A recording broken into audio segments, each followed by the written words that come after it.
Good morning students. आज हम जो कल आपको असाइनमेंट दिया था उसके क्वेश्चंस को सॉल्व करेंगे। आई होप आप सबने क्वेश्चन सॉल्व कर लिए होंगे और आंसर्स भी मैच कर लिए होंगे, बट फिर भी किसी को किसी भी पर्टिकुलर क्वेश्चन में डाउट है तो वो यहाँ से क्लियर कर लेगा। ठीक है, तो स्टार्ट करते हैं। फर्स्ट क्वेश्चन है अपने पास, moon revolves around the earth due to gravitational force F of earth on moon, the work done by the gravitational force is. वो बोल रहे हैं वर्क डन फाइंड आउट करो बाय ग्रेविटेशनल फोर्स, कब, जब मून जो है अर्थ के अराउंड रिवॉल्व कर रहा है। रिवॉल्व करना मीन्स एक कंप्लीट जो है राउंड कर लेना। तो उस केस में हमें वर्क फाइंड आउट करना है। वर्क का फॉर्मूला होता है फोर्स इनटू डिस्प्लेसमेंट। अब फोर्स तो यहाँ पर कुछ ना कुछ वैल्यू तो होगी फोर्स की, बट जो डिस्प्लेसमेंट है फॉर ए कंप्लीट रिवॉल्यूशन क्या हो जाएगी, ज़ीरो, क्योंकि एक रिवॉल्यूशन करने के बाद वो घूम फिर के वापस उसी पोजीशन पर आ जाएगा, यानी वो डिस्प्लेस हुआ ही नहीं। तो इसका मतलब वर्क डन किसके इक्वल हो जाएगा, ज़ीरो के। तो आपके पास इसका सी ऑप्शन क्या हो जाएगा, करेक्ट आंसर। नेक्स्ट क्वेश्चन है आपके पास, a load of mass 50 kg is pulled upward by 5 metre. एक लोड है जिसपे कितना मास है, 50 kg, और उसको अपवर्ड यानी ऊपर की तरफ पुल किया जा रहा है। The work done by external force is, तो वर्क डन किसके इक्वल होगा, देखो वर्क डन फॉर्मूला तो वही रहेगा, फोर्स इनटू डिस्प्लेसमेंट। अब फोर्स है आपके पास 50 और डिस्प्लेसमेंट आपके पास यानी कि एस क्या है 5 मीटर, और फोर्स ये mass into acceleration due to gravity m into g. तो f की जगह हमने पुट करना है m इंटू जी। तो m गिवन है हमें 50, g गिवन है हमें 10 और मल्टीप्लाई बाय 5 कितना आ जाएगा हमारे पास आंसर, 5 इंटू 5 2500 जूल। तो सेकंड का कौन सा ऑप्शन करेक्ट हो जाएगा हमारा, बी। नेक्स्ट क्वेश्चन है, a body is, next question है, a body is move through a distance of 3 metre in the following different ways, in which case is the maximum work done. वो बोल रहे हैं कि 3 केसेस आपको बताए गए हैं जिसमें एक बॉडी को, एक ऑब्जेक्ट को मूव किया गया है कितने डिस्टेंस तक, 3 मीटर तक। तो बताओ किस में मैक्सिमम वर्क हुआ है। First, when pushed over an inclined plane, यानी जब उसे इंक्लाइंड प्लेन पे पुश किया गया। इंक्लाइंड मीन्स होता है एक एंगल, यहाँ पर उसे पुश किया गया, यहाँ से नीचे से उसे ऊपर की तरफ ले जाया गया। ठीक है। सेकेंड है व्हेन लिफ्टेड वर्टिकली अपवर्ड, जब उस बॉडी को बिल्कुल सीधा वर्टिकली ऊपर की तरफ ऐसे ले जाया गया। थर्ड केस है आपके पास when pushed over smooth rollers, जब उसको रोलर्स के ऊपर से पुश किया गया। ठीक है।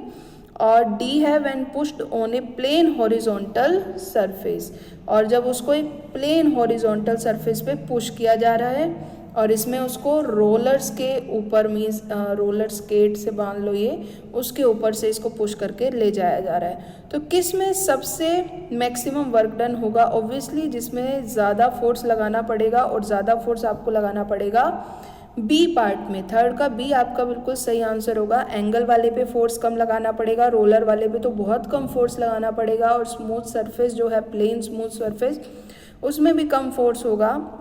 मीन्स ओवरऑल इन तीनों में वर्क कम होगा एक्सेप्ट बी ऑप्शन, इसमें वर्क आपको डायरेक्ट ऊपर खींचने के लिए वर्क ज़्यादा लगेगा।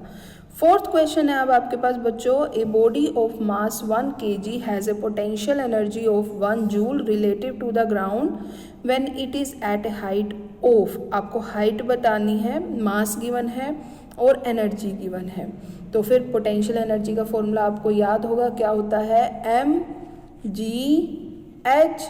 एम है अपने पास 1, जी फिक्स होता है, कितना होता है बच्चों 10 मान लेते हैं, और एच हमें फाइंड आउट करना है, और मास और पोटेंशियल एनर्जी कितनी गिवन है 1।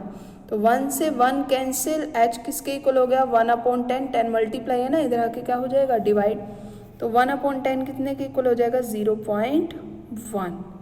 और अगर आप 9.8 लेते हो ये वैल्यू तो ये आंसर हो जाएगा 0.102। तो फोर्थ का आंसर हो जाएगा ए ऑप्शन। नेक्स्ट है, 2 bodies of equal weight are kept at height h and 1.5 h respectively. The ratio of their potential energy is, आपको 2 bodies गिवन है और उनकी हाइट की रेशो गिवन है, तो आपको उनकी पोटेंशियल एनर्जी की रेशो बतानी है। सिंपल है, आपको पता है पोटेंशियल एनर्जी का फॉर्मूला होता है mgh, means potential energy height के डायरेक्टली प्रोपोर्शनल है। mg तो अगर दोनों में मास सेम है, equal weight means mass same, g same यानी फोर्स सेम, वेट सेम अगर तो यानी पोटेंशियल एनर्जी किसके डायरेक्टली प्रोपोर्शनल हो जाएगी, आपके पास हाइट की, और हाइट का रेशियो गिवन है तो पोटेंशियल एनर्जी का भी आ जाएगा। जो हाइट का होगा वही सेम टू सेम किसका होगा, पोटेंशियल एनर्जी, क्योंकि दोनों डायरेक्टली प्रोपोर्शनल है। तो हाइट का रेशियो कितना है, h/1.5, यही पोटेंशियल एनर्जी का होगा।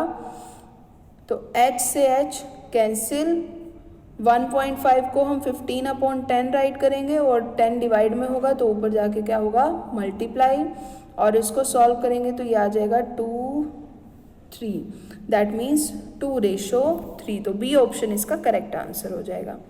नेक्स्ट है, ए फ्लाइंग एरोप्लेन पोजेसेस, एक फ्लाइंग एरोप्लेन जो है उसके पास क्या होती है, kinetic only potential energy, only kinetic energy, both potential and kinetic energy, and neither potential nor kinetic energy. Flying aeroplane के पास पोटेंशियल एनर्जी भी होती है और काइनेटिक एनर्जी भी होती है। जो पैसेंजर्स होते हैं वो कौन सी एनर्जी में को फील कर पाते हैं, एरोप्लेन की पोटेंशियल एनर्जी को, और वो एक्चुअली में मूव भी कर रहा है, एक से दूसरे पॉइंट तक लेकर जा रहा है उन्हें, तो वो कौन सी एनर्जी होगी, काइनेटिक एनर्जी। तो दोनों ही होती हैं उस फ्लाइंग एरोप्लेन के पास। नेक्स्ट है 7th question, in the SI system the unit of potential energy is. Simple, जो एनर्जी होती है वही हमारी वर्क के इक्वल होता है, तो वर्क की जो यूनिट है वही पोटेंशियल एनर्जी की, यानी 7th का बी ऑप्शन जो है वो करेक्ट हो जाएगा। Next question, 2 particles of masses 1 gram and 4 gram have equal kinetic energies, what is the ratio of their momenta. यहाँ पर काइनेटिक एनर्जी दो ऑब्जेक्ट्स की इक्वल दी हुई है, आपको उनके मोमेंटा का रेशियो बताना है। तो काइनेटिक एनर्जी का फॉर्मूला आपको इसके लिए ना, काइनेटिक एनर्जी और लीनियर मोमेंटम के लिए जो रिलेशन है, मोमेंटा मीन्स उनके दोनों के मोमेंटम, लीनियर मोमेंटम की बात हो रही है, उनकी रिलेशन आपको पता होनी चाहिए। अगर नहीं पता है तो यहाँ देखो, काइनेटिक एनर्जी किसके इक्वल होता है, 12mv²। अब आप इसको क्या कर दो, m से मल्टीप्लाई और m से डिवाइड। जब आप इसको m से मल्टीप्लाई और m से डिवाइड करोगे तो ये दोनों m मिलके क्या हो जाएगा, m², तो ऊपर आ जाएगा 12m²v²/m, और ये m इंटू वी आपको याद होना चाहिए, लीनियर मोमेंटम p का फॉर्मूला क्या होता है, mv। तो m²v² की जगह हम पूरे की जगह क्या पुट कर सकते हैं, p²। तो ये आपके पास एक रिलेशन आ गई between kinetic energy and linear momentum. Kinetic energy किसके इक्वल हो गया, p²/2m। तो अब आपको काइनेटिक एनर्जी इक्वल बताई हुई है और मासेस जो हैं वो अलग अलग दिए हुए हैं, 1 और 4। आपको किसका रेशो पूछ रहा है, लीनियर मोमेंटम का। तो अगर काइनेटिक एनर्जी सेम हो गई दोनों की तो ये कैंसिल, यानी अब p जो है p² वो किसके डायरेक्टली प्रोपोर्शनल हो जाएगा, मास के, क्योंकि मास डिवाइड है, इधर आके क्या हो जाएगा, मल्टीप्लाई। तो इट मीन्स p² किसके डायरेक्टली प्रोपोर्शनल है, मास के। जो मास का रेशो होगा वही किसका होगा, लीनियर मोमेंटम का।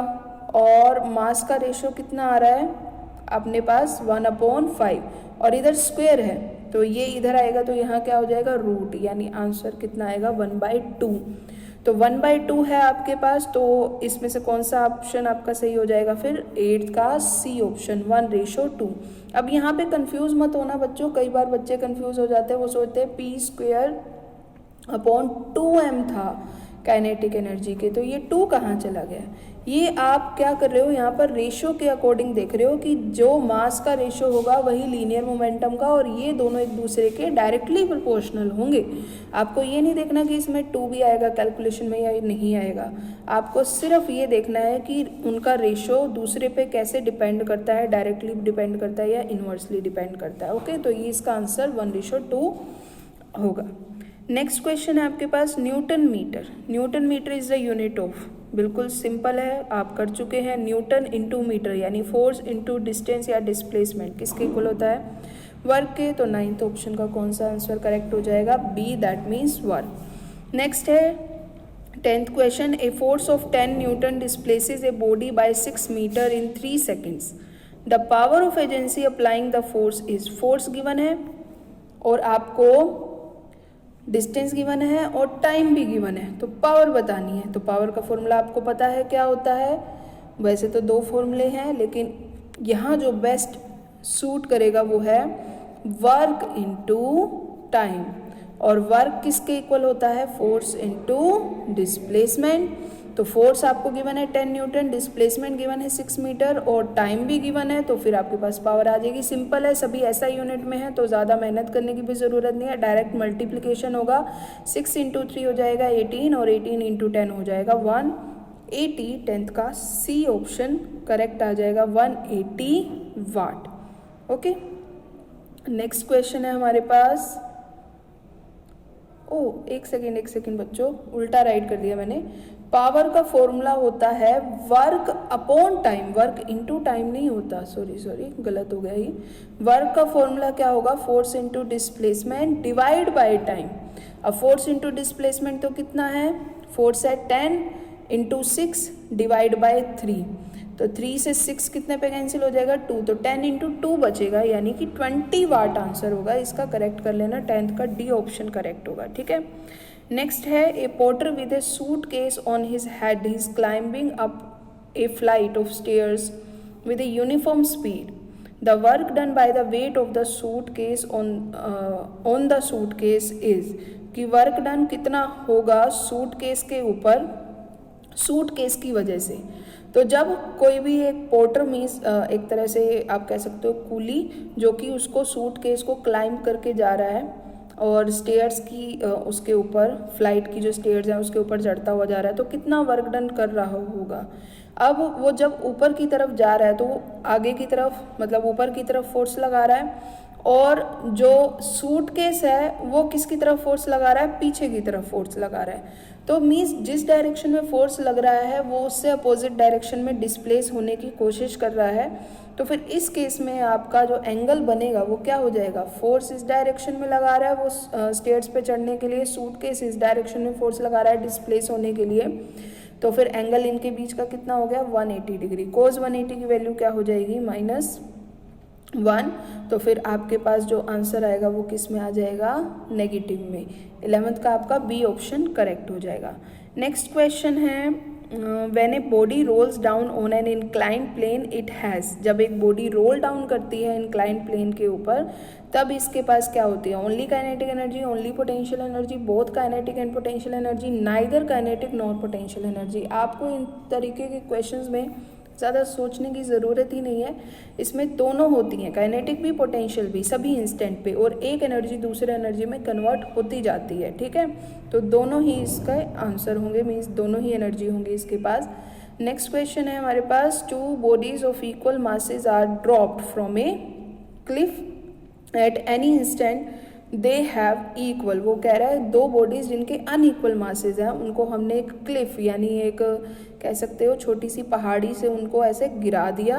ठीक है, और किसी भी एक पर्टिकुलर इंस्टेंट पे उनका क्या इक्वल हो सकता है, momenta, acceleration, potential energy, kinetic energy.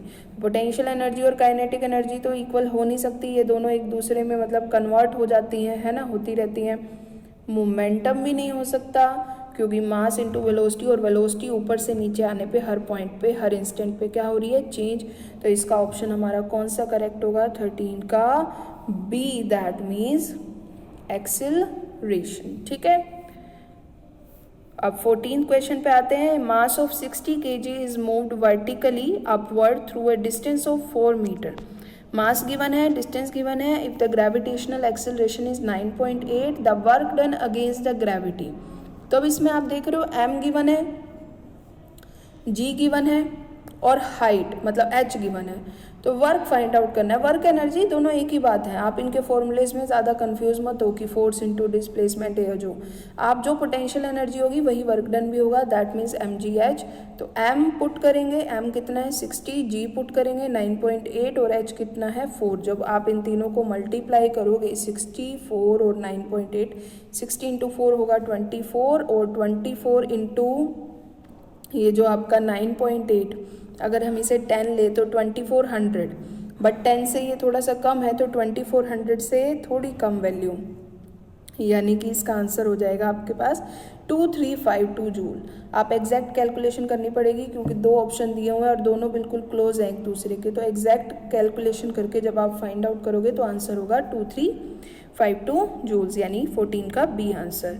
Next question पे आते हैं। A person A does 500 joule of work in 10 minutes and another person B does 600 joule of work in 20 minutes. Let the power delivered by A and B in P A and P B respectively. तो किसका जो है power ज़्यादा होगी? पहले वाला जो है वो 500 जूल वर्क कर रहा है 10 मिनट में, दूसरे वाला 600 जूल वर्क कर रहा है 20 मिनट में। मतलब ये 100 जूल कितनी देर में करेगा? तो 10/500 बोल सकते हैं। और ये 1 जूल कितने में करेगा? 20/600। तो आप खुद ही देख पा रहे हो, ये 500 जूल वर्क कर रहा है 10 मिनट में, 10 मिनट में ही 500 जूल, और ये 20 मिनट उससे डबल टाइम में सिर्फ थोड़ा सा ज़्यादा कर रहा है 500 से, जबकि ये वाला 20 मिनट के अंदर अंदर कितना कर लेगा? 1000 कर लेगा, और ये 20 मिनट के अंदर सिर्फ कितना कर रहा है? 600 जूल। तो किसकी पावर ज़्यादा हो गई है? ए की। तो 15 का कौन सा आंसर सही हो जाएगा हमारा? A option, P A will be greater than P B. When a body falls freely towards the earth, then its total energy, जब एक बॉडी फॉल करती है फ्रीली टुवर्ड्स द अर्थ की तरफ, इसकी टोटल एनर्जी क्या होती है? Increases, decreases, remains constant, and first increases then decreases. ध्यान से पढ़ना आप ये, इसमें ये टोटल एनर्जी की बात कर रहा है, और टोटल एनर्जी आपको पता है हमेशा क्या रहती है? कांस्टेंट। अगर वो पूछता है काइनेटिक एनर्जी के बारे में, तो काइनेटिक एनर्जी इंक्रीज हो रही होती है अगर वो फॉल करता है टुवर्ड्स द अर्थ, और potential energy decrease, but total energy constant रहेगी।